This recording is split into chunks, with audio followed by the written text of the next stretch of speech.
Hey friends, David Shirey, author of the book Rare Confidence, here in my den on a football Friday in the fall. It's crisp outside all weekend long, all over America. We got some great games coming up. Friday night, high school football, Saturday's college, and Sunday is the National Football League. You know, I've always taken inspiration from the greats in sports. As you can see here, I've got some of my heroes. I've got some footballs with some of the greatest Steelers of all time, Hall of Famers, Mean Joe Green, Mel Blount, Jack Lambert, Jack Ham, Franco Harris, Lynn Swann, John Stallworth, great Pitt Panther and Dallas Cowboy, Tony Dorsett up there. There's a nice big plaque of when my son was on the Hines Ward show with Jerome Bettis and Hines Ward and Troy Polamalu. And every time I've had a chance to have some interaction with some of these incredibly high-performing athletes, or really anybody who has achieved great success in their given field, I try to take the best from the best. And I'll give you an example. You don't have to meet these people to try to do this.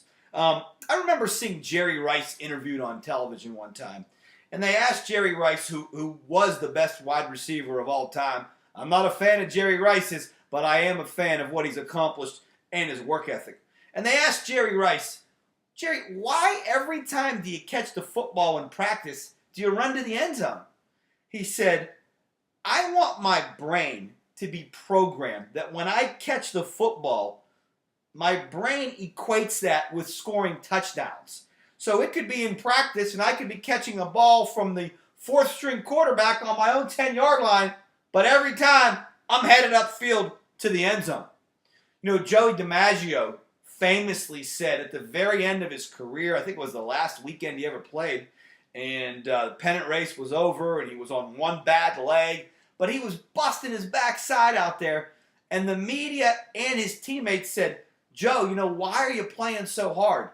And he said, there may be one young boy out there who has never seen me play before, and I owe that to him.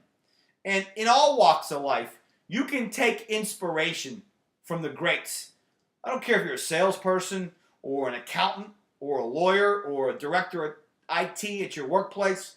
Study what great people do, what achievers have done, and take it and marry it into your world. And you know, it may not be long before we're mentioning you in the same breath. Have a great weekend. We'll talk again next week.